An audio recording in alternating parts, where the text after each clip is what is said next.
गोपाल कृष्ण भगवान की जय। प्रभु रामचंद्र भगवान की जय। पवन हनुमान की जय। श्री गणेशाय नमः। श्री पांडुरंगाय नमः। श्री प्रभु रामचंद्राय नमः। तो समीरासी मागे टाकोन पुढे धावला कैकई नंदन चपळे हुनस तेज मानवरचत झाला ते काळी।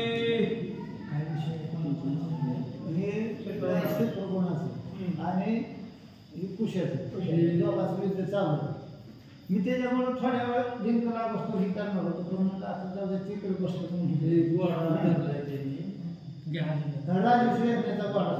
तव तो राघवी वीर चतुर यव पिष्टवत करी शर सवेची बाण अपार वर्षत मेघा सारिका। कथेचं अनुसंधान अश्वमेध यज्ञ आहे आणि तो यज्ञाचा घोडा लवकुशांनी पकडलेला होता। आश्रमामध्ये आल्यानंतर त्यावेळेस शत्रुघ्नजी महाराज अफाट अशा प्रकारचे वाराला पाठीमागे टाकून त्याच्यावरती बाण सोडू लागलेले आहेत असं महाराज सांगतात। उरले शत्रुघ्नाचे दळ शिरेचे दोन्ही पाणी सकळ जैसे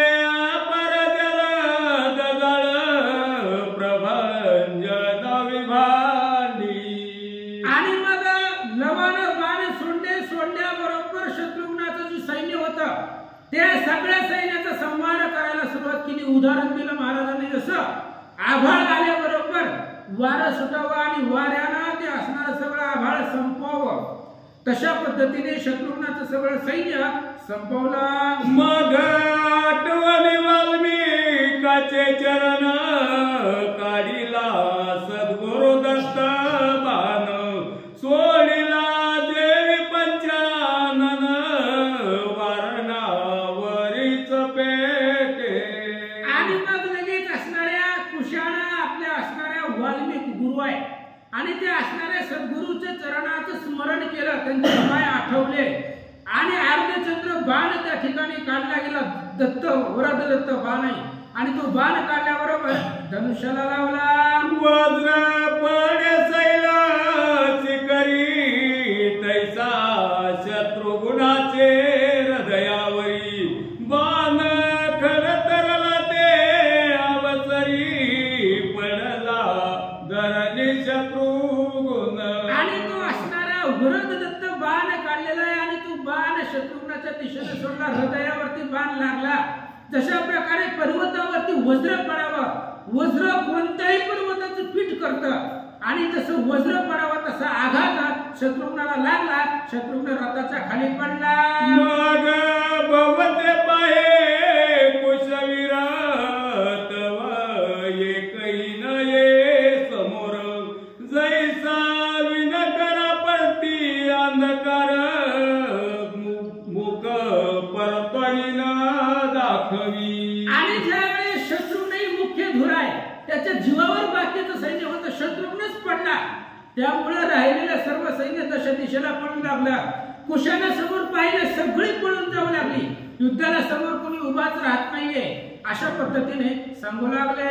16 पद्मे पळ बार अनेक देशोदेशीचे नृपवर जितकेही संवारिले समग्र दैसे तृण अग्नी संगे। आणि कुशानं एकट्यानं आपल्या पुरुषार्थावरती जेवढं असणारं शत्रुघ्नानं सैन्य घेऊन आलेला होता 16 पद्मतेचं सैन्य होतं आणि बाकीचे देशोदेशीचे राजे आलेले होते राम कार्यासाठी रामचंद्राच्या यज्ञासाठी ते सगळे पळवून लावले असं सांगतात। मग कुश चापासी घाली गवसनी जैसी अग्निकाचारी अग्नी की मेघा माझी 14 मिनी गुप्त जैसी राहिली। ज्यावेळेस सगळं सैन्य पळून गेलं पुढे युद्धालाच कोणी राहिलं नाही त्यावेळेस शत्रुघ्नाने आपलं असणारं भात्यामध्ये टाकले. जसं वीज चमकावी आणि पुन्हा आकाशामध्ये गुप्त व्हावी, मेघाच्या आड लपून बसावी, तसं आपलं शस्त्रास्त्र भात्यामध्ये कुशानं ठेवलं. जैसी उत संग्रामाची मंदिरे देवी रथ शून्य दिसती एक सरे लहू आकारणे कुशंद्रे तितके स्वदिले ते काळी. आणि मग जसं मंदिर उद्विग्न असावं, घरामध्ये कुणी नसावं, ओस पडलेला असावा, तशा पद्धतीने सगळी रथ दिसत होती. रथ होते पण त्याच्यावर बसणारच नव्हता, सगळे असणारी धडकेवरती जमिनीवरती पडलेली होती असं महाराज सांगतात. वावया वस्तू साक्षात्कार साधक स्वदिती तत्वे समग्र तैसे रथ स्वदित कुशेंद्र बंधुरत्ना कारणे. आणि मग लहूचा शोध घेऊ लागला कुश, कारण कुश वन फळाला गेलेला होता आणि लवाने घोडा पकडलेला होता. आणि लवाला सोडवण्यासाठी कुश पाठीमागून आला, रथ शोधू लागला, हुडकू लागला, आपल्या भावाचा शोध घेऊ लागला. तो शत्रुगुणाचा मुख्य रथ त्यावरी लहू होता मूर्छागत तो कुशे उचलून या त्वरित हृदय कमळी धरी. आणि शत्रुघ्नाचा मुख्य रथ होता, श्रेष्ठ होता, सगळ्यापेक्षा सुंदर होता. त्या रथावरती पाहिलं, त्या रथावरती मूर्छित पडलेला, चक्कर येऊन पडलेला आपला असणारा बेशुद्ध पडलेला लहू पाहिला. लवाला उठवलं शत्रुघ्नानं, आपल्या हृदयाला लावलं, दृढ अशा प्रकारचं आलिंगन दिलं. तो लवने उघडले नयन विलोकी निज बंधूचे वदन तत्काळ उभा टाकला उठून मने शत्रुघ्न पळून गेला कोठे. आणि लहून डोळे उघडल्याबरोबर आपला असणारा बंधुराज कुशाला समोर पाहिलं. रथावरती उठून उभा राहिला, धनुष्य पडलेलं सावरलं आणि शत्रुघ्न कुठे आहे पळून गेला की काय त्याचा शोध घेऊ लागला. देहचारी शोधो विविध संतांतरी धरी ती बोध तैसाच कुच होवनिया सद्गद बंधु हृदय धरियेला. जसा एखादा साधक असावा आणि त्या परमार्थाच्या प्राप्तीसाठी 4 देह आहेत, स्थूल सूक्ष्म कारण महाकारण, या 4ही देहाचा शोध घेतो आणि परमात्म्यापर्यंत जाण्याचा प्रयत्न करतो. तशा पद्धतीने लहू उठला आपल्या रथावरून आणि शत्रुघ्नाचा शोध घेऊ लागला. मग कुश वचन बोलत बारे तू सवलासी बहुत येरू मने कष्ट समस्त हरले तुझे देखता. त्यावेळेस कुशाने सांगितलं, दादा दमला तू, थकला, ह्या सगळ्या बरोबर युद्ध करत असताना तू दमून गेलेला आहे. त्यावेळेस नवाने सांगितलं, दादा तू माझ्या सोडवणीला आला आणि तुझा मुखचंद्र समोर पाहिला आणि तुला बघितल्याबरोबर तुझं दर्शन झाल्याबरोबर सगळा श्रम गेला असं लहू बोलू लागला. मने श्याम कर्ण घेऊन चला श्रमा करू गमन मग कुश बोलिला वचन कदा येतो जाऊ नये. नवाने सांगितलं, म्हणलं आता चला, सगळं सैन्य पडलंय, पळून गेलं, काही पडलं, इथं थांबून काय करायचं, चला आपल्या आपल्या आश्रमामध्ये जाऊ. ऋषी महाराज वाल्मिक ऋषींना सांगू, पराक्रम दाखवू, त्यांना घोडा नेऊ त्यांच्यापाशी. त्यावेळेस कुशाने सांगितलं, नाही, आपण घोडा पकडलाय, त्यांचं सैन्य बी मारलंय, बाकीची युद्धाला येते, त्यामुळे याच रणभूमीवरती इथंच ठाम राहायचं असं कुश बोलू लागला. आता युद्धास येतील बहुत ते समरी जे कोणी समस्त मग मारू घेऊन त्वरित जाऊ जननीच्या दर्शना. कुशाने सांगितलं, आता युद्धाला मोठमोठीने येतील, त्यांचे असणारे बंधुराज आहेत, लक्ष्मण आहे, हनुमंत आहे, बलसंपन्न असणारे युद्ध येणार आहेत पुढं आणि सगळ्यात शेवटी राम येईल. त्या रामाला जिंकू, सगळ्यांना जिंकल्यावर पुन्हा आपल्या आईच्या दर्शनालाही घोडा घेऊन जाऊ असं कुश बोलू लागला. मने गावनी पैज घ्यावे अयोध्येचे राज दरुनी नवरघुराज वाल्मिका आजवळी. आणि लहूने सांगितलं, ह्या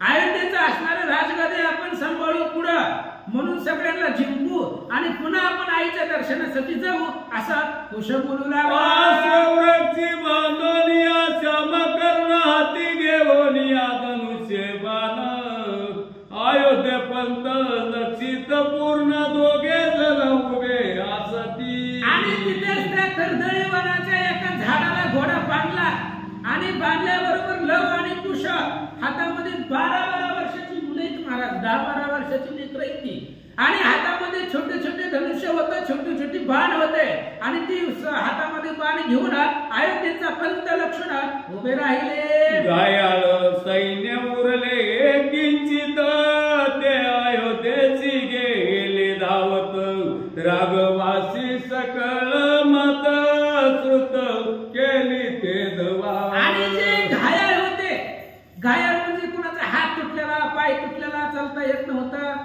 बोलता येत नव्हता, अशा प्रकारची घायाळ झालेले जे काही होते पण जिवंत राहिलेले होते. आणि ते असणारे करत कुंतत आदळत आपटत कसं तरी रामापर्यंत गेले आणि रामाला काय सांगतात. गळभार सहित पूर्ण रंडियाटी लावीर शत्रुघ्न विप्र बालक दोघे जण 12 वर्षाचे असती पहिले. त्या घायाळाने सांगितलं, भगवंता रामचंद्र आपलं जेवढं सैन्य शत्रुघ्नानं नेलं होतं सगळं संपलं आणि शत्रुघ्नाला सुद्धा त्यांनी पकडून नेलंय. तुम्ही म्हणताल ती कोण आहे? ती आपल्याच राज्यातली ती आणि आपल्याच असणाऱ्या गावाच्या जवळच्या इथून थोड्याशा अंतरावरती वाल्मिक आश्रम आहे आणि त्या आश्रमामध्ये 2 मुलं आहेत 12-12 वर्षाचे आणि त्यांनी एवढा पराक्रम केलाय असं ते घायाळ सांगतात. यज्ञ मंडपी रघुळ नंदन बंधूचा समाचार ऐकून टाकून हातीचे अवदान भूमीवरी उलंडला. आणि आपल्या भावाची अशी स्थिती, आपल्या भावाला बांधून दिलं. बघा, रामाचा घोडा म्हणून जगात कुणीच पकडलं नव्हतं. पृथ्वी प्रदक्षिणा केली हे असणाऱ्या घोड्यानं, पण कोणीही पकडत नव्हतं, कारण रामचंद्राचा शिक्का त्या घोड्याच्या मस्तकावरती होता. आणि ज्यानं रावणाधिकांना मारले असा राम आहे. आणि इथे असणाऱ्या वाल्मिक आश्रमामध्ये 12 वर्षाच्या मुलांनी आपला घोडा पकडला, सर्व सैन्य मारलं, शत्रुघ्नाला पकडून नेला. रामचंद्राने ऐकलं, जी काय असणारी यज्ञ दीक्षा घेतलेली होती तिथून उठले आणि जमिनीवरती लोळू लागले. नेत्रे ढळढळा वाये निरागज बजली भरत सौमित्र विभीषण हनुमंत मित्र पुत्र हडबडले ते धवा. आणि ज्यावेळेस राम रडू लागले, रामाच्या डोळ्यामधून पाणी वाहू लागलं भावासाठी. आम्ही असताना एवढे समर्थ असताना माझ्या भावाला नेलंच कसं, त्या शत्रुघ्नासाठी राम रडू लागले, दुःख करू लागले.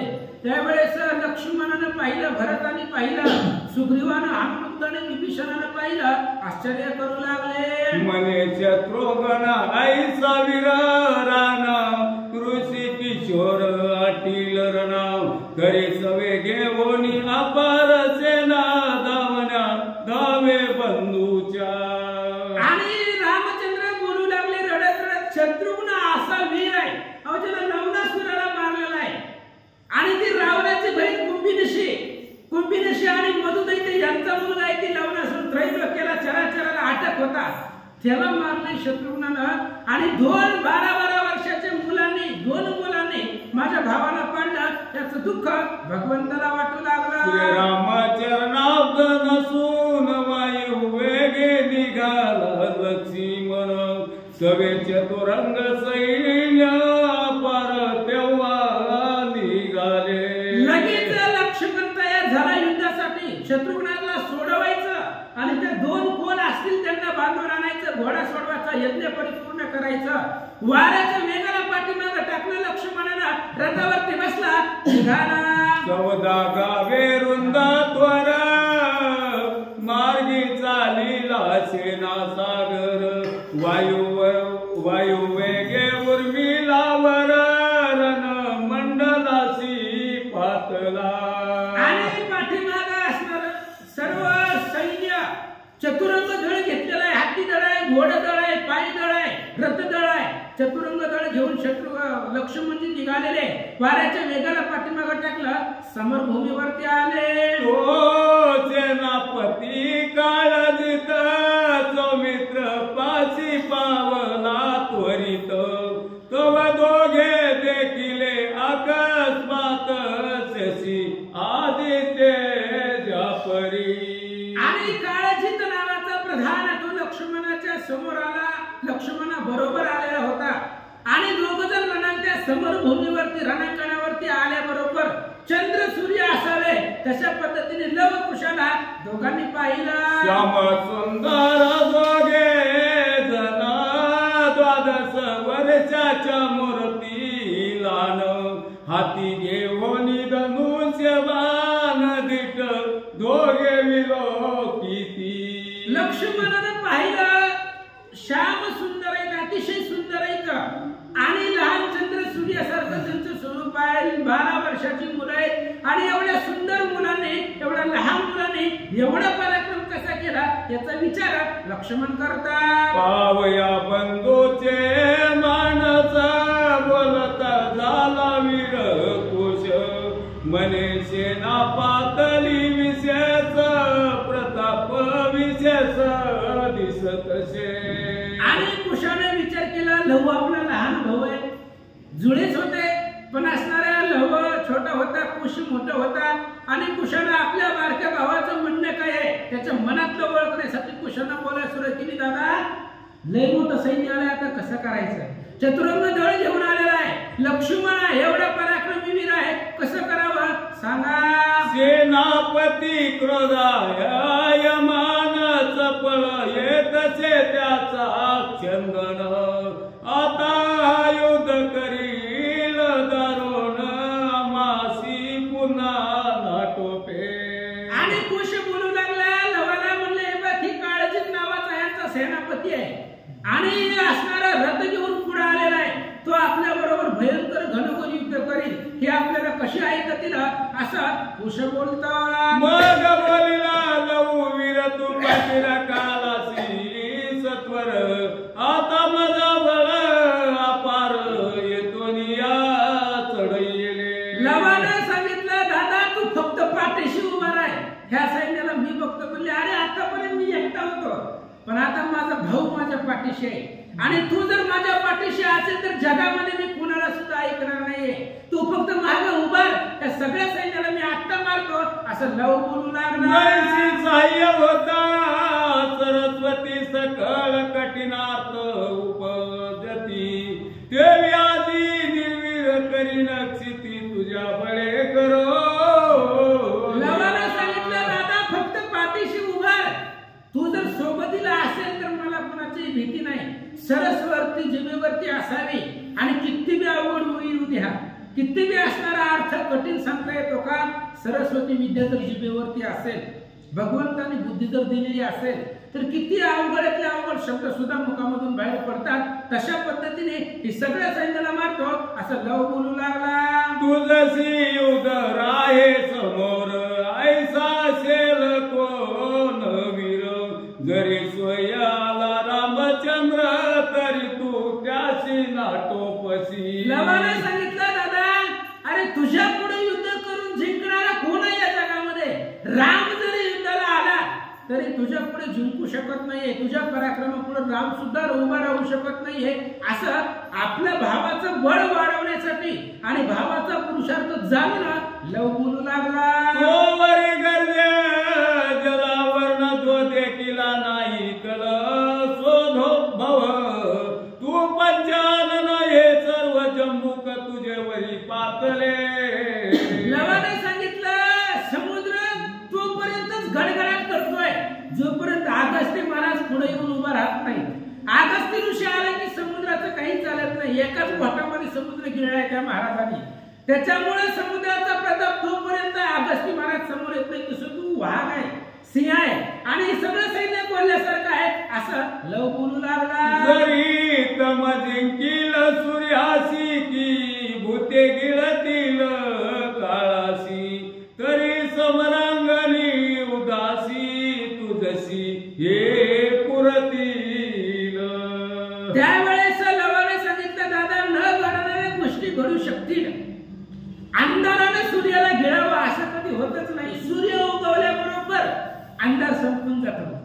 जातो की नाही? लाईट आली, बॅटरी लावली की अंधार संपला जातो. अंधाराचं प्रकाशापुढे काहीच चालत नाही.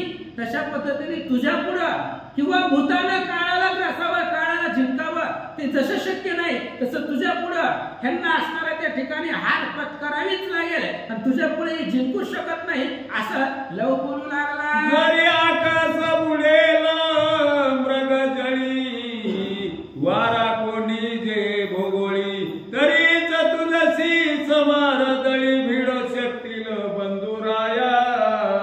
आणि लव सांगू लागला हे बघ, न घडणाऱ्या गोष्टी जर घडू लागल्या, आकाश मृगजळामध्ये, मृगजळ म्हणजे फक्त भासते पण नसतंय, आपल्याला दिसतंय तसं नसतं ते असणारं मृगजळ.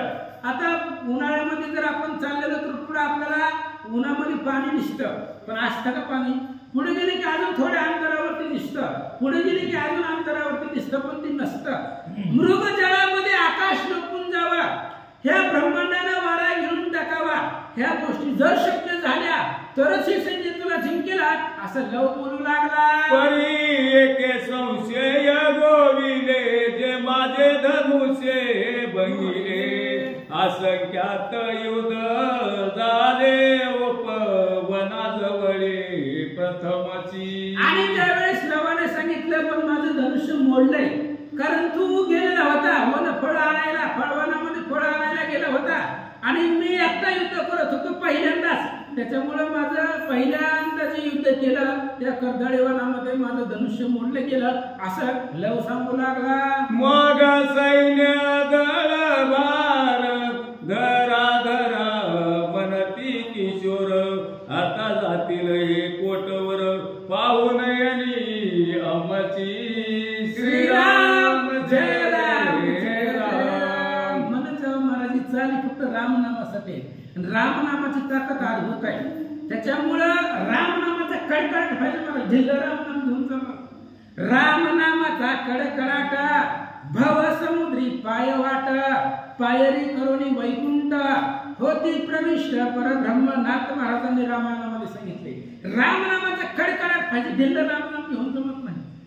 आणि बघा ते असणारं सैन्य बोलू लागलं, जे काही काळजीता बरोबर लक्ष्मणा बरोबर आलेला सैन्य होता त्यांनी बोलायला सुरुवात केली. धारा म्हणले ते लेकरांना, आता पळून पळून कुठपर्यंत पळतील असं सैन्य बोलू लागला. वीर दोघे उभे ठाकोनी दळ भारविलो की ती नयनी सैन्य जैसे तृणपाय करुणी उभे ठाकती तैसेची.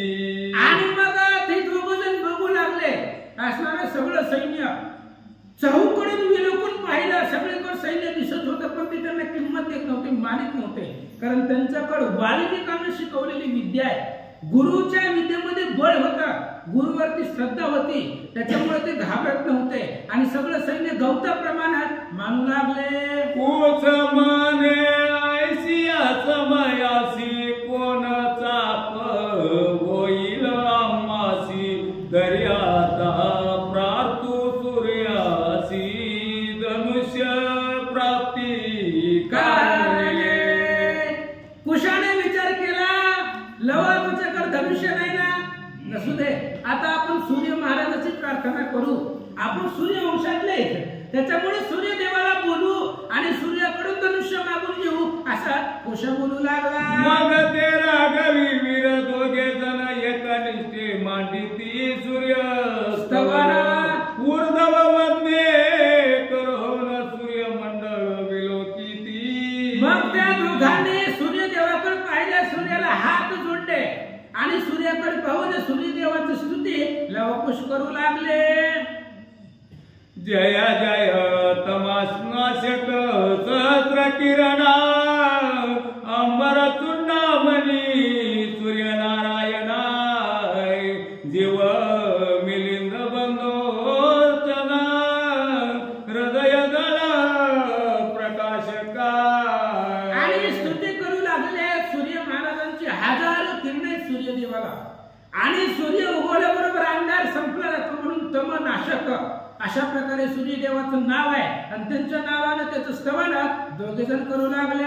एक चक्र कनक भोषित रथ सप्त मोक अस्वे वेग बहुत निमिषा धामाजी अपार पंथ क्रमणी जात मनोगती. आणि सूर्य महाराजांची स्तुती करत असताना दोघे जण बोलू लागले, महाराज तुमच्याकडे रथ आहे, रथाचं चाक आहे आणि त्या रथाची गती एवढी आहे, वाऱ्याच्या मनाच्या वेगाला पाठीमागं टाकणारा तुमचा रथ आहे.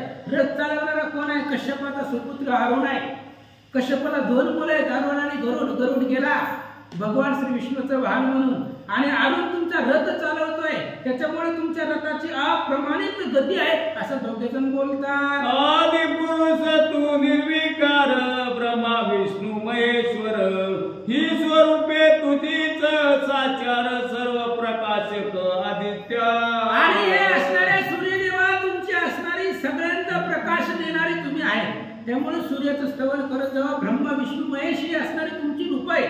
म्हणून बघा गोरक्षनाथानं ज्या वेळेस वीरभद्राला युद्ध करायला पाठवायचं होतं त्यावेळेस सूर्यदेवाला पाठवलं, तुम्ही जाऊन शिष्टाई करा, नाहीतर पुन्हा जर आम्ही तिकडे आलो तर कैलास पर्वत पीठ होईल, महादेवाला रागील. त्यामुळे त्या वीरभद्राला ज्ञानाच्या गोष्टी सांगा. सूर्यदेवानं शिष्टाई केली, कारण तिन्ही देवाचे अवतार मूर्तिमंत रूप तुमचीच येतात असं लवकुश बोलतात. सकळ रोग दुःख वयारका विश्वदीपा विश्वपालका त्रिभुवन नेत्र प्रकाशका काळात्मका काळ रूपा परुषोनी बालकाची स्मृती तत्काळ प्रसन्न झाली ग बसती आजचे धनुष्य सिद्धी ऊर्ध्व पंते टाकी. लहान लेकराचं बोलणं ऐकलं, वेडे वाकुडे बोबडे बोल ऐकले. सूर्य महाराजाला आनंद वाटला, धनुष्य घेतलं आणि लवकुशाच्या हातात दिला. सूर्यास साष्टांग नमून घेतले तेव्हा धनुष्य बाण म्हणती वाल्मिक गुरु धन्य पूर्ण सूर्य आराधन दिले जेणे. आणि सूर्याला नमस्कार केला आणि सूर्यदेवाकडून धनुष्य मागून घेतलं. सूर्य आराधना करायचं, सूर्य स्तुती यांना कोणी शिकवली? वाल्मिकांनी शिकवली. यांचा गुरु वाल्मिक ऋषी आहे असं सूर्य महाराज बोलतात. अमासी सद्गुरुची अखंड चने जिंकू हे ब्रह्मांड लहू मने आजी कोड पूर्वीन याचे संग्रामी. कोश बोलू लागले, अपुरी सगळ्या सैन्याला मारू करणाऱ्या पाठीवरती वाल्मिक गुरूंचा हात आहे. कुशानं लवनं सांगितलं हे त्याचे कोण पुरुषार्थ आहे, बळ आहे, हे सगळं आपण संपून टाकू असं दोघे बोलतात. सूर्यदत्त कोंड कोदंड घेऊन या सत्वर सर चावला तेव्हा लववीर तो सौमित्राचे दळ समग्र चतुरंग भार लोटला. आणि लगेचच सूर्यदेवानं धनुष्यबाण दिलं. लव असणारे आपल्या रथावरती बसला. कुश रथ नव्हता म्हणजे चालत आलेले होते आणि त्यांनी असणारे सर्व सैन्य विलोकलं आणि समोर आले. अचूक दोघाचे संधान वयन जाय टाकिला पदाती आस्वरत वारण तोडून पडती एक सरे.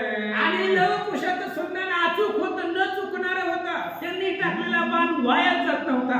त्याच्यामुळं पायदळ, रथदळ, घोडेदळ, हत्तीदळ सगळे एक सैन्य वरच पडू लागला. कोणी धनुष्याची ओढी ओढीत तो भुज तोडी अकस्मात मनगटे आसिले ते सहित तोडोनी शेतीवरी. आणि काही जणांनी धनुष्याला बाण काढला म्हणून पाठीमाग हात घेतला आणि बाण काढू लागले, भुजा तोडून टाकल्या. बाण काढेपर्यंत ही लक्ष्मणाचं सैन्य बाण काढेपर्यंत कुशाचे लवाचं बाण येत होते. भुजापासून हात तोडून निघाला. काही जणांच्या हातामध्ये तलवारी होत्या, तलवार कमरेची काढेपर्यंत मनगटापासून हात तुटून निघाला. शिरांच्या लाखोल्या घालूनी भुलिंगे पुजिले दोघे जणी आसुत नदी लोटली वनी जाती वाहुनी कलेवर. आणि त्या असणाऱ्या वीरांची मुंडकीच्या मुंडकी तोडलेली होती. जमिनीवरती जशी जमिनीची पूजा फुलांनी करावी तशा पद्धतीने असणारे करू लागले. रक्ताच्या नद्या वाहू लागल्या आणि त्या रक्ताच्या नद्यामध्ये रथ, हत्ती, घोडे सगळे प्रेताच्या प्रेत वाहून चालले. वीर संवारिले अपार काळ काळजी तास म्हणे सौमित्र हे दोघे असता एका एकत्र कल्पांतरी नाटोपती आणि सगळं सैन्य मारलं काळजिताचं लक्ष्मण घाबरले बोलले अवघड दिसायले अहो लंकेवर एवढं युद्ध केलं पण अशी परिस्थिती आपली कधी झाली नाही लक्ष्मणाने काळजिताला सांगितलं हे बघ हे दोघं जोपर्यंत एक आहे तोपर्यंत त्यांना कोणीच जिंकू शकत नाही आता आपण दोघं ह्यांची ताटातूट करू म्हणजे तू एका बरोबर युद्ध कर मी एका बरोबर युद्ध कर त्या दोघांना लांब घेऊन जाऊ असं लक्ष्मणजी बोलतात तरी बहुत कटक घेऊन ज्येष्ठासी धरी तू वेष्टन धाकट्या बोवते आवरण मी घालोनिया धरितसे लक्ष्मणाने काय की त्याला सांगितलं तू अनेक सैन्य घे भरपूर आणि जे असणारं बारकं जे आहे लव त्या लवाकडे जा त्याला असणारा धरून बांधून घेऊन या मी अनेक सैन्य घेतो आणि त्या मोठ्याला कुशाला बांधून आणतो असं लक्ष्मण बोलतात दोन्ही भाग कटक केले दोघे दोहीकडे फोडिले 24 वेळे घातले सभवते सैन्यासी सरपाणी आणि मग अनेक प्रकारचं दोन भाग केले दोघांना पकडण्यासाठी काळजिताने वेगळं असणारं सैन्य घेतलं लक्ष्मणाने वेगळं सैन्य घेतलं आणि आसपासला सर्प अस्त्र टाकलं त्या सर्पाचे 24 आवरण होते असं सांगतात पहिलं प्रतिज्ञावीर चापाशी लावणी सोडी शर फिरत फिरत चक्राकार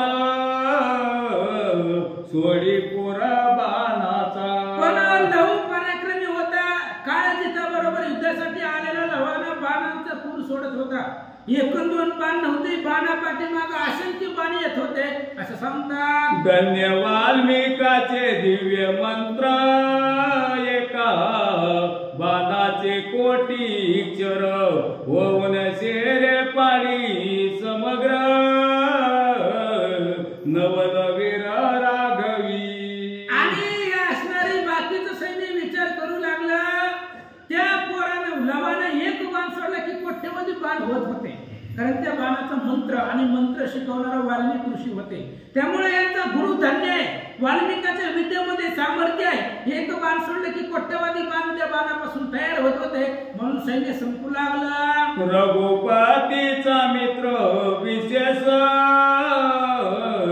रुधिनामा धावला राक्षस तो महाबलिष्ठ गगनास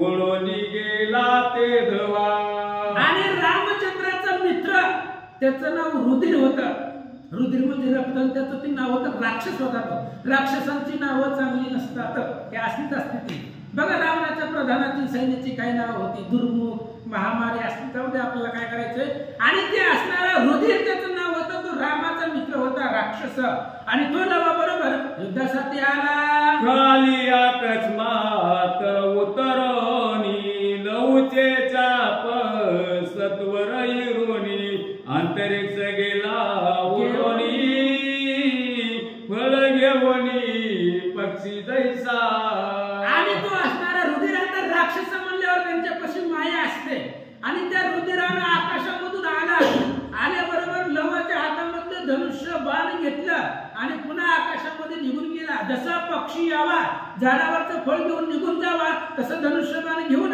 निघून गेला हातीचे हिरोनी नेले साप लव पाये तटस्थ रोप तस्करा पाटी लागता सर्प खंडी जैसा चरणाते आणि मग पाहिलं गेलं लवानं अचानक आला तो रुधिर आणि त्यानं हातामधलं बाण धनुष्य सगळं घेऊन गेला आणि जसं पायाला त्या ठिकाणी साप लागल्यावर आणि साप आपल्या पायाला अचानक चावावा दंश करावा तशा पद्धतीने तो अचानक आला आणि धनुष्यबाण घेऊन गेला लाल मुसक धरू जाता वनव्यात सापडे अलचित किरीचा मागे धावता गोराटी अंगी अडकली साप मुंगसाच्या पाठीमागे जावा अचानक अग्नीमध्ये सापडावा तशी अवस्था सांगतात निदान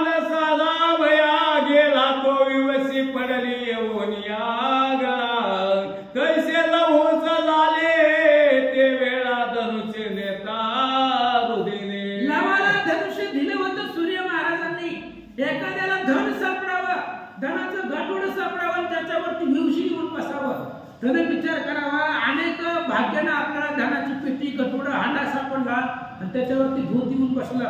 तसं लव विचार करू लागला. सूर्य महाराजांनी दिलेलं धनुष्य होता आणि राक्षस घेऊन गेला.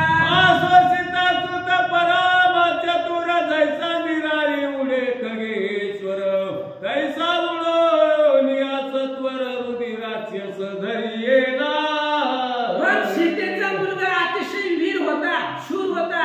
त्या रुधिराला जाताना बघितलं तसंच असताना उडी मारली लवानं आणि त्या रुधिर राक्षसाला पकडला. हातीचे धनुष्य हिरोनी घेतले आसुर झोटी धरले तै वेळे गरगरा फिरवनिया बळे पृथ्वीवरी आपटिला. आणि लवानं त्याच्या असणाऱ्या अंगावरती उडी घेतली, त्याच्या केसाला धरलं, घर आकाशामध्ये फिरवलं आणि नारळ आपटावा तसं जमिनीवरती रुधिराला आपटला. मृतिका घटकाची शकले तेवी आसुर अवयव चूर झाले रुधिरे प्राण सोडिले सकला देखता ते काळी. आणि जसं मातीचं गाडगं जमिनीवरती आपटावं त्याचे 100 तुकडे व्हावे तशा पद्धतीने त्या रुधिराला आपटले लवानं. जमिनीवरती आपटल्याबरोबर त्याचा असणारा शरीरातली हाडं सगळी तुटून गेली. जागेवर सगळ्यांच्या समोर प्राण सोडला. मागोती कटकात उतरून युद्ध करी सीता नंदन 24 वेळे संवारून टाकिले सैन्याचे ते करी. आणि मग पुन्हा युद्धामध्ये उतरला लव आणि जे काय असणारे काळाचे त्याने 24 वेळे टाकलेले होते सैन्याचे, ते असणारे सगळे सैन्याचे 24च्या 24 वेळे तोडून टाकले. महाझुंजार येऊन हातीची क्षेत्रे टाकून धरितील उचे आचरण उचे प्राण रक्षिका. आणि मोठमोठाले युद्धाचे बलवान होते ते लवच्या पाया पडू लागले. जे अतिशय ताकदवान होते ते 12-12 वर्षाच्या लेकराच्या पाया पडू लागले. एकदा सोड म्हणले पुन्हा नाही. एक पळतीरन सांडून एक दाती धरिती तृण मग सिंह नादे लक्ष्मण गर्जनी पुढे धावी नला. आणि त्या लवाचा पराक्रम पाहिला पळून जाऊ लागले, घाबरले, पाठीमागे पळू लागले, कोणी पाया पडून जीव वाचवण्याचा प्रयत्न करू लागले. लक्ष्मणाने पाहिलं सिंहाला आरोळी द्यावी तसे गर्जना लक्ष्मणाने जैसा पाचवी जाती तीक्षण तेने सौमित्र 5 बाण लवरे सोडियेले पूर्ण माप्रोदे करोनिया. जशा आकाशामधून विजा चमकाव्या, 5 विजा अचानक चमकाव्या तसे तेजस्वी बाण 5 बाण लक्ष्मणाने काढले आणि लवाच्या दिशेने सोडले. रघुवीराचा लववीर तत्काळ सोडी दिव्येश्वर 5 बाण केले चूर लोहा पिष्ट न्यायनी. लक्ष्मणाने 5 बाण सोडले, ते 5ही बाण लवानं त्या ठिकाणी तोडून टाकले. लव रघुवीराचा मुलगा आहे, रामचंद्राचा सुपुत्र आहे, अखिल कोटी ब्रह्मांडाचा नायक आणि त्याची मुलं आहे ती. त्याच्यामुळे लक्ष्मणाने सोडलेले बाण लवानं तोडून टाकले. लहू सौमित्रास प्रती बोलत तो पूर्वी मारिला इंद्रजित हे तुझी विद्या समस्त आधी तावी मज लागी. आणि लवाने सांगितलं आम्हाला माहित नाही काय पाठीमागं काय केलंय ते. अरे ते इंद्रजिताला मारलं पण कसं मारलं? घालिता श्रीरामाची शपथ तेने बाणासी बळ अत्यंत इंद्रजिताचा शिरपात केला निश्चित सौमित्रे. अरे त्या बाणाला रामाची शपथ घातली, 14 वर्ष उपवासी राहिला तेव्हा इंद्रजिताला मारणं सोपं झालं. आणि त्याला मारलं म्हणजे काय आम्हाला जिंकता येतं का? असं 12 वर्षाचा मुलगा लक्ष्मणाला बोलू लागला. 14 वर्षे निराहार काननी श्रमाला सेतू फार आज समरांगणी आसाचार सावकाश निद्रा करी. आणि लवानं लक्ष्मणाला बोलायला सुरुवात केली. लय त्रास झाला तुला, रामचंद्रामुळे वनवासाला गेला, 14 वर्षाचा वनवास केला, उपवासी राहिला आणि 14 वर्ष झोपला नाही लक्ष्मण. रामचंद्राच्या सेवा करत त्या ठिकाणी निस्सीम सेवा लक्ष्मणाने केलेली आहे आणि त्याच्यामुळे आता तू काय कर, इथं रथावरती रणांगणावरती झोप असा लव बोलू लागला. सौमित्र म्हणे तू कोणाचा कोण, तव तो लहू बोले हसून, तुझ पोसावया काय कारण, आला बाण संभाळी.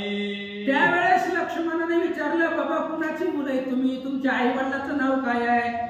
लवाने सांगितले, काय घेणे नाही, तुला युद्धाला आलाय ना, युद्ध करणं, बाकीच्या चौकशा कशाला करायला, आणि कुणाची का असाना, जो सोड नाही बाण, त्या बाणाचं निवारण करून दाखव. गहू निधळा प्रचंड वीर, सोडी एक सबळ चर, रथासहित सौमित्र आकाश पंते उडविला. लवाने सांगितलं, बाकीच्या चौकशा करू नको, म्हणले बाण सांभाळ.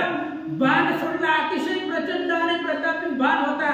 त्या बाणाचं निवारण लक्ष्मणाला करता आलं नाही. तो बाण रथाला लागला, रथ आकाशामध्ये उडाला आणि पालापाचोळा सारखा लक्ष्मण रथासहित फिरू लागला. गरगरा गगनी बोले रथ, भूमीवरी पडे अकस्मात, मग दुजे रथी सुमित्र सुत आरोढ लाजवला आहे.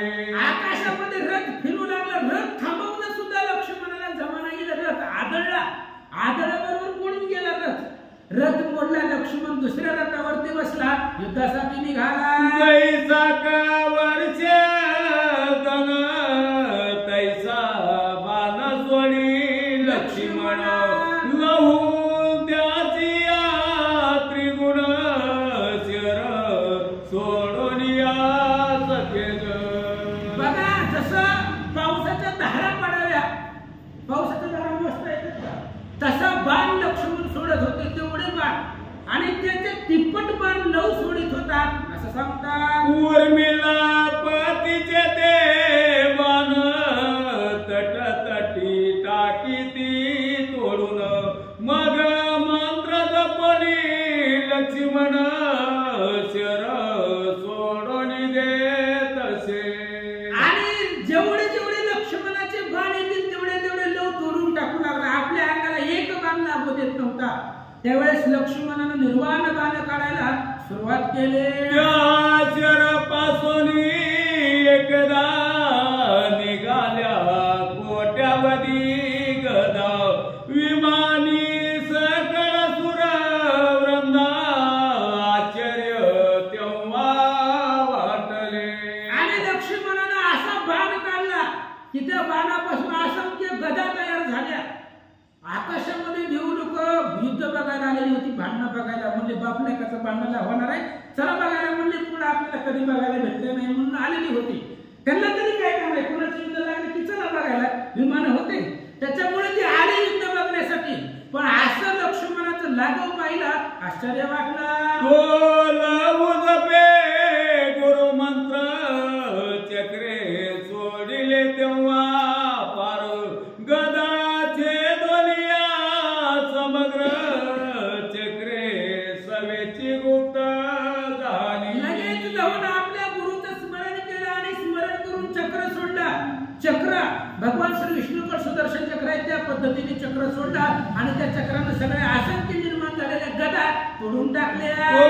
सौमित्र सोडिले पर्वत, सवेची लहू वज्र प्रेरित, फोडिले आचला समस्त वज्र जात स्थाना. लक्ष्मणानं पर्वत अस्त्र सोडलं आणि त्या पर्वत अस्त्रानं अनेक पर्वत निर्माण झाले. लवानं वज्रास्त्र सोडलं, असंख्य वज्र तयार झाले आणि पर्वत तोडून टाकले. मंगळाचा बाचा लवू वीर, सूर्य वंश मंडनाचा कुमर, शरमुखी द्वादश दिन कर, स्थापोनिया सोडिले.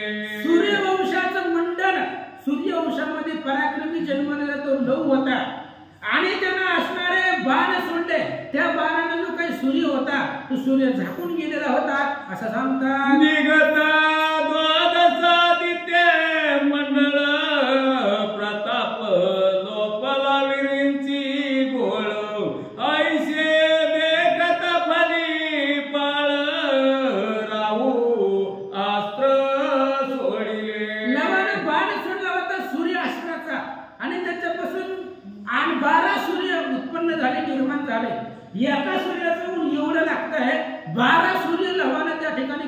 केले.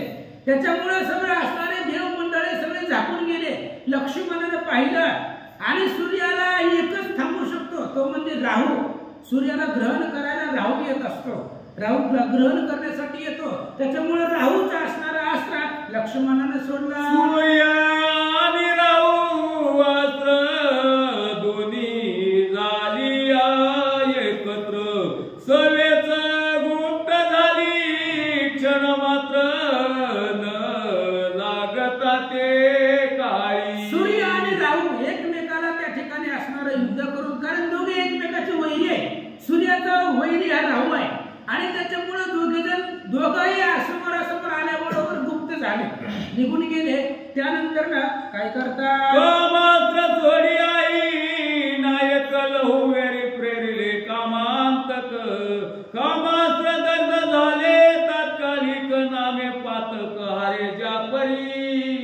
कामास्त्र सोडलं लक्ष्मणानं आणि कामास्त्राचं दहन करणारा मदन आहे. मदन, कारण असणाऱ्या त्या मदनानं कामाचं दहन केलेलं आहे. पूर्वी महादेवाचा जो काही क्रोधाग्नी होता त्याच्यापासून मदनाची त्या ठिकाणी निर्मिती झालेली आहे.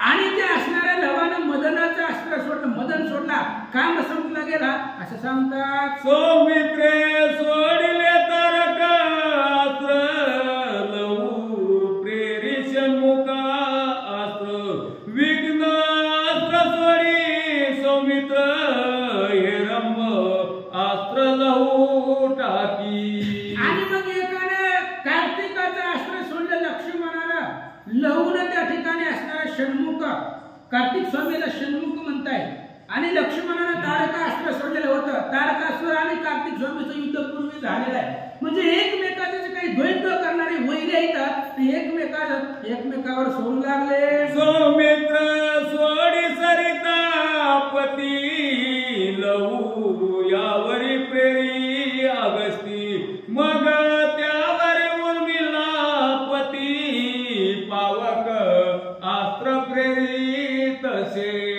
लक्ष्मणाने पाण्याचं अस्त्र सोडलं, जलद अस्त्र.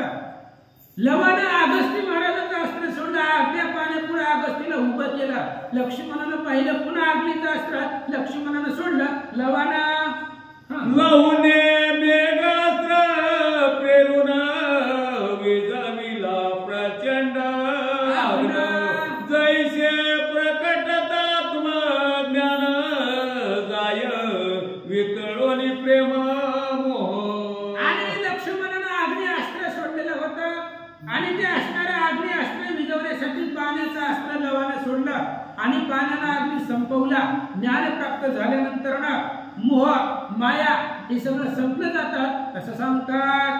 वातास्त्र प्रेरी उर्मिला नाथ लव्हाड घाली पर्वत, आसोटाव छोडी गणित रामाचे ना पाळी. आणि लवानं त्या ठिकाणी असणारं वायुअस्त्र, लक्ष्मणानं वायुअस्त्र सोडलं आणि वाऱ्याला थांबवण्यासाठी पर्वताचं अस्त्र लवानं सोडलेलं होतं. आता असं करत करत करत 8 अक्षयी दळ हे असणाऱ्या रामचंद्राचं सैन्य सगळं संपवलं होतं असं सांगतात. आश्चर्य करी लक्ष्मण म्हणे याचं पालन करे पूर्ण, हाताशी कदा नये जम कर्ण आता यज्ञ कासया. लक्ष्मण हातबल झाले पण हे पोरग आपल्याला ऐकत नाही आणि हे पोराला जर जिंकताच आलं नाही तर घोडा कसा न्यायचा, ह्याला घोड्याला बांधून ठेवलेला आहे. ह्याला जिंकल्याशिवाय घोडा नेता येत नाही आणि घोडा जर ह्याला नाही तर रामाचा असणारा अश्वमेध यज्ञ परिपूर्ण कसा होईल याची चिंता लक्ष्मण करतात. हे आधी कोणाचे कोण एकदा न कळे वर्तमान, मज वाटे शिवानी रमा रमण बाळवेसे प्रकटले.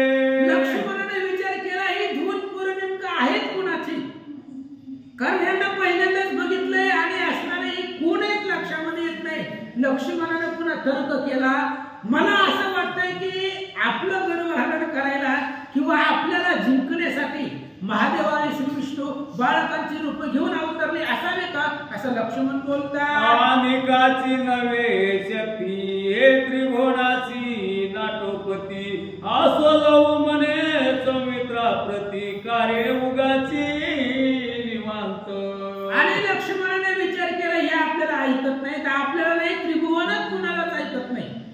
कारण एवढं आपले सगळं अस्त्र वाया गेली आणि कोणतंही अस्त्र सोडा त्याच्यावरती प्रति अस्त्र त्यांच्यापाशी आहे.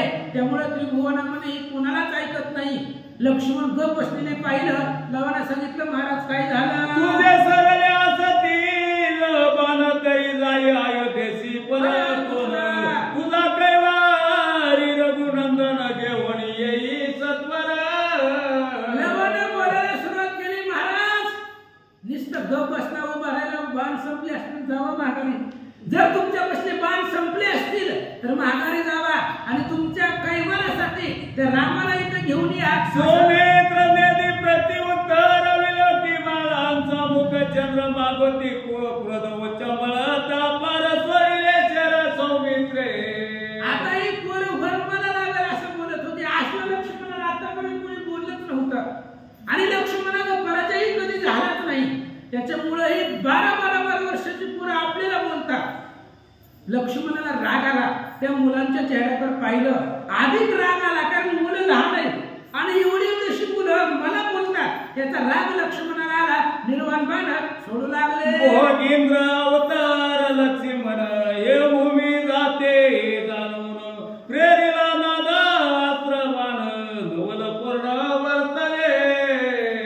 आणि लक्ष्मण शेषाचा अवतार आहे. हे शेषाचा अवतार लवकुशाने ओळखलं आणि ओळखल्याबरोबर त्या ठिकाणी कुठला अस्त्र भोगींद्र अवतार लक्ष्मण हे भूमी जासुते जाणून प्रेरिला नादास्त्र बाण नवल पूर्ण वर्तले. नादास्त्र सापाला ढोलवता येतं कशावर. नाद म्हणजे असणारं गायन. ते असणारं नाद म्हणजे आवाज ध्वनी. त्याचं असणारं अस्त्र सोडलं कारण लक्ष्मणा शेषाचा अवतार आहे. हे लवनं ओळखलं आणि त्या लक्ष्मणाला झोपवण्यासाठी त्याला हरवण्यासाठी नाद अस्त्र त्या ध्वनी जी काय असणार आहे नागाला नाचवतात ज्या चालीवरती ध्वनीवरती तो ध्वनी सोडला म्हणतात. असंभाव्य नाद मंगोळ ध्वनीने भरला ब्रह्मांड गोळ धनुष्य टाकून फणी पाळ नाद भ्रमी मिसळला. आणि एवढा असणारा आवाज झाला. नाद त्या नादावरती लक्ष्मण तल्लीन होऊन झाले कारण मुख्य शेषाचा अवतार आहे ते. त्याच्यामुळं आकाशामध्ये त्रिभुवनामध्ये तो नाद समावला गेला आणि त्या तानावरती लक्ष्मण तल्लीन झाले. युद्ध करायचं विसरले. जे कनक बीज भक्ती त्याचे अंगी संचरे भ्रांती उर्मिला पतीचा गती तैसीच झाली ते जवा. लक्ष्मणाची तशी स्थिती झाली. धोत्र्याचं बीज खाल्ल्यानंतर ना बुद्धी भ्रमित होते. डोक्यामध्ये कुठल्याही प्रकारचा विचार आठवत नाही. मती भ्रमित होते. तशा पद्धतीची अवस्था लक्ष्मणाची झाली. तो नाद डोक्यामध्ये घुमला गेला. त्यामुळे लक्ष्मण युद्ध करणं विसरला. नादास्त्र बाणर दई भरला दैचा विकार बिडी प्रवेशला त्यावरी नाव रंगे व्यापिला भूतळे परेला मूर्छित. आणि तो असणारा नाद ते नाद आवाज हृदयामध्ये भरला गेला आणि तो आवाज आल्याबरोबर साप बिळामध्ये निघून जातात. कारण त्या नादावरती सापाला पकडता येतं. त्या नादावरती नाचवता येतं आणि तो आवाज ऐकल्याबरोबर जसं साप बिळामध्ये जातात तसं लक्ष्मणाची मती भ्रमित झाली आणि बेशुद्ध होऊन रथावरती पडले. सैन्याचे 24 आवर्त कुशा भवते घातले अद्भुत ते संवारुणी या समस्त काळजीत मारिला. कुशाबरोबर काळजीत आलेला होता. लक्ष्मणाने तशी योजना केलेली होती आणि कुशाबरोबर युद्ध करण्यासाठी काळजीताला पाठवलं तर 24 वेळे टाकलेले होते कुशाभोवती. ते 24 वेळे कुशाने छेदून टाकले आणि काळजीताला मारला. दोन्ही दळे दोन्ही बंधू एकवटले रण अपार तेथे पडले कुंजर मोकळे धावती. आणि मग दोन्हीकडचं सगळं सैन्य संपलं. मुख्य धुरा पडल्या गेल्या. काळजीताला मारला. लक्ष्मण बेशुद्ध पडले. मूर्छित पडले. चक्कर येऊन पडले. मुख्य धुरा संपली गेली. त्याच्यामुळं जे काही वरकर सैन्य होतं तेही सैन्य मारलं गेलं. रथ रिकामा, हत्ती रिकामा, घोडे रिकामे दिसू लागले. नाही रथ स्वामी सारथी ते रथ तू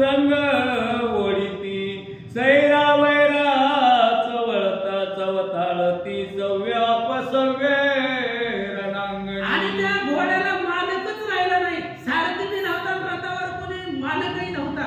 त्यामुळे ते रथाचे घोडे रथ रिकामा ओढू लागले आणि घोडे चावताळे जशा दिशेला रस्ता दिसत तिकडं पळू लागले.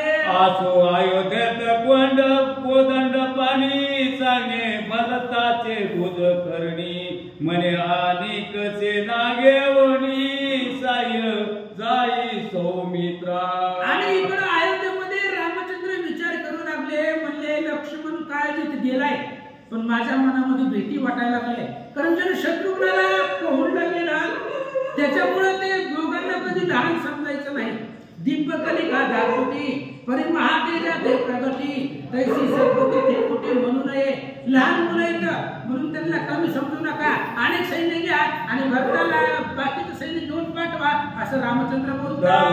एवढा तो लक्ष्मण त्या प्रती सांगे इतके वचन की बालक दोघे जण तिथेची धरोनी आणावे.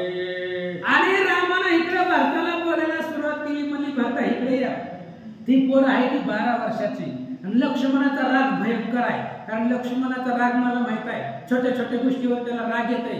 त्यामुळे तू जा आणि त्या लक्ष्मणाला सांग बाबा लेकरं लहान आहे त्यांना मारू नको. कारण काय झालं तिकडे रामाला अजून ती वार्ता आली नव्हती वनामधली रणांगणावरची. त्यामुळे रामचंद्र भरताला म्हणतायत लवकर लवकर जा, कारण लक्ष्मणाचा राग भयंकर आहे आणि लक्ष्मण त्या 2 लेकरांना मारतील म्हणून तुम्ही सैन्य घेऊन जावा. ते जीवेन मारावे सर्वता कंत करतील त्यांची माता तरी बाणांगीन कुपता मौन आत घालून आणावे. रामाने भरताला सांगितलं लवकर जा, लक्ष्मणाला आडव आणि लक्ष्मणाला सांग त्या लेकरांना मारू नको. आणि 12 वर्षाची लेकरं आहेत ती.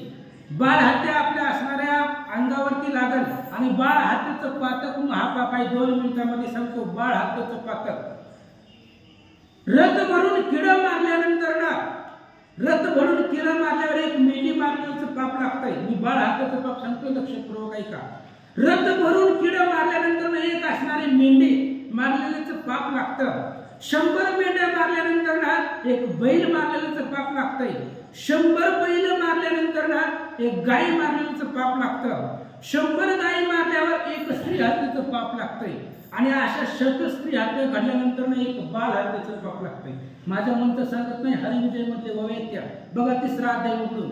आणि त्या लहान लेकराला मारू नको, त्यांचे आई वडील त्याच्यासाठी दुःख करतील असा जाऊन निरोप तू लक्ष्मणाला सांग असं रामचंद्र भरताला बोलतात. त्याची माता पिता कोण धनुर्वेद गुरु संपूर्ण काय हिंडतावनोपवन वर्तमान सर्व कुसावे. आणि भरता तू जा त्यांना विचार बाबा त्यांचे आई वडील कोण आहेत आणि वनामध्ये काय राहतात. आपल्या आयुष्यामध्ये येऊन राहा ना, तुम्हाला चांगलं घर देतो राहण्यासाठी, वनामध्ये काय राहायला लागला तर म्हणजे तू कोण आहे कुठले आहे ही सगळी चौकशी त्यांची करून या असं भरताला भगवंत बोलतात. त्याच्या स्वरूपाची आकृती कोण सारिके दोघे दिसती धरुणी आना त्वरित गती रता वारी घालून या.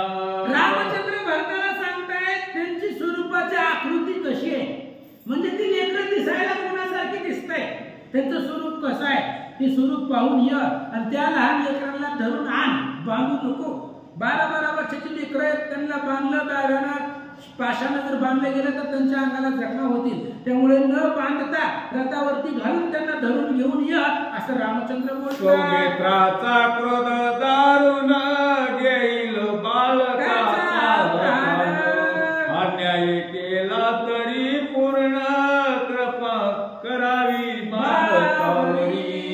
रामचंद्र बोलू लागले लक्ष्मण माझा भाऊ आहे, त्यामुळे लहानपणापासून मला त्याचा राग माहिती आहे, भयंकर राग लक्ष्मणाचा आहे. ती लक्ष्मण त्या लहान लेकराला मारून टाकील.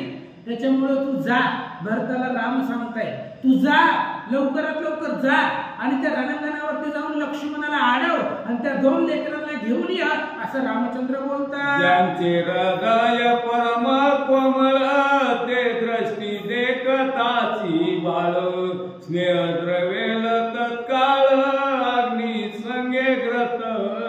ऐसे अरे बाबा त्या लहान लहान लेकरांना बघितल्याबरोबर हृदय असं भरून येतं, उचंबळून येतं.